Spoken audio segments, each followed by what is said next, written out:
Okay, we're going to go a little bit more in detail into object-oriented programming, and then we'll code a little Pokemon battle using object-oriented style of programming. And some of the stuff we're going to go into today, or in this video, is not going to be in our Pokemon battle, but we'll see it in class. I don't want to go too much all at once, so we're kind of breaking it up a little bit. Okay, a couple things you're going to see. So we know that some projects, like larger projects, will have several different types of objects. And because of that, you might want to include maybe the object into your main, but some of the objects might use other objects. And if you include those in your main as well, it might get defined more than once, and you can't have an object get defined more than once. So on the top of every one of your classes, you're going to have this pragma once command. And all that means is if this has already been included, don't include it again. All right, that's all it means, and it's pretty simple. You just put that at the top of every single .h file that you have. Okay, copy constructor is another kind of constructor. This is going to allow you to copy one object into another object. Now in Java we could do that automatically. In C++, not so much as automatic as Java was, is it? Let me give you an example. So here, this is fraction f1. This would be using some sort of overloaded constructor because it has parameters. Remember, our default constructor would just have open close parentheses, or actually nothing at all. Now, if I did, then this is going to be doing maybe a fraction. So now suppose I have another fraction. I'm going to call this one f2, and I set it equal to f1. What that means is this fraction f2 is going to be using our copy constructor to define it. Let's show you what a copy constructor looks like. So a copy constructor is just whatever the class name is, and it has a parameter of the class name. Which is kind of weird because that's what you're copying it into. So if I have a fraction constructor, it will have a fraction parameter. If I have an animal constructor, it will have an animal parameter. If I have a peanut butter constructor, it will have a peanut. It just, that's what you're looking for. If your parameter is the same as your object, then that is your copy constructor.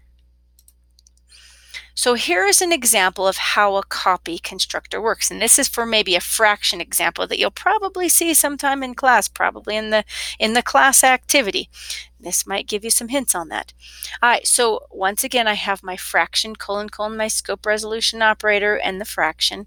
And then I have the parameter of the other fraction that I'm going to be copying it from.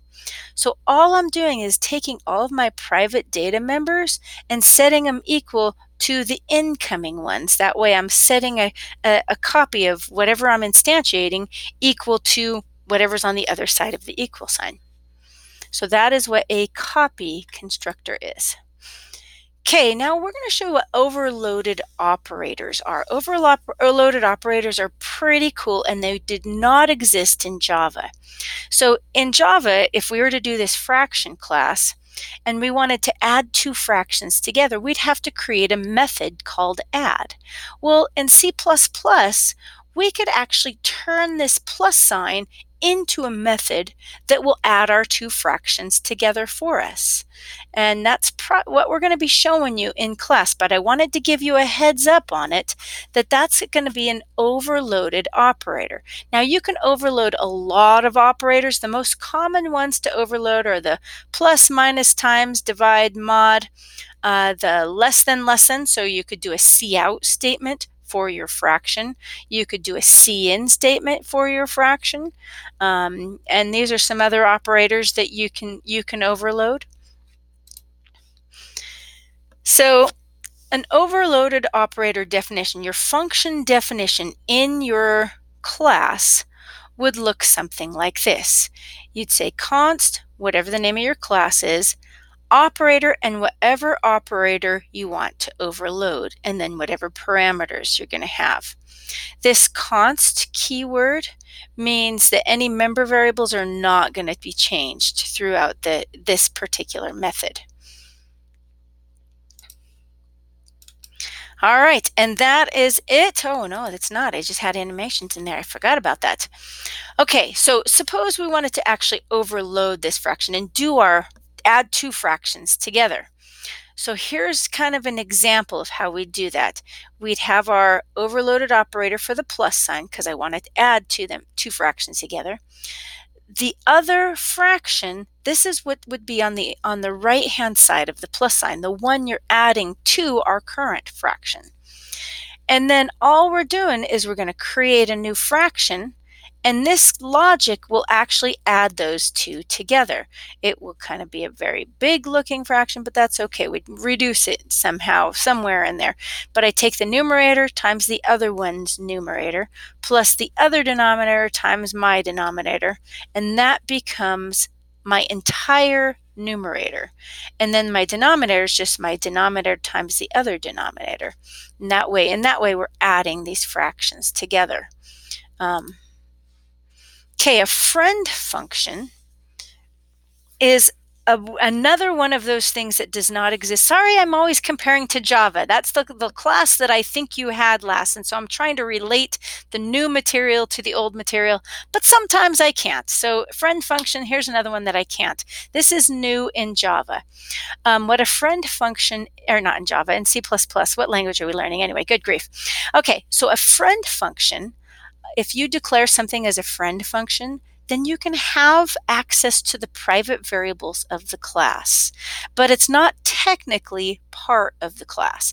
And all you do to do that is use the keyword friend and declare this inside your class. Then it behaves like just a regular function, so you don't have to use your object to call it. You don't have to say Mewtwo dot whatever it is.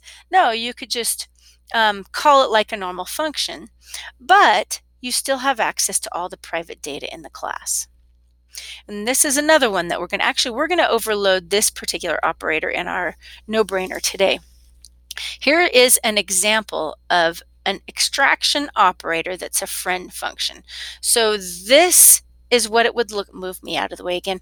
This is what it would look like in the class declaration in the .h file. This is what it's going to look like in the .cpp file. So this is going to be, so if you wanted to do like a cout statement for your object, you have your oStream parameter and your fraction parameter. We have to have our fraction because it's not technically part of the class. And so in order to get access to those variables, we're going to use this parameter f. So if I wanted to display the numerator slash the denominator and then an endline character, I'd feed that into my stream and I'd say, here's my oStream, lesson the numerator, and I have to use my object parameter, f.numerator, but this is a private variable. And normally I don't have access to that, but because this operator is a friend function, I do. So it's going to print out the numerator, it's going to print out a slash, it's going to print out the denominator, and then an endline. And then the return type for this is a file stream. So I'm going to say return OS because that's what I'm adding all my stream to. Okay, so we will go more into detail with the friend functions and the copy constructors when we do our class activity next week. And hold on to the next video and we will code our first object together.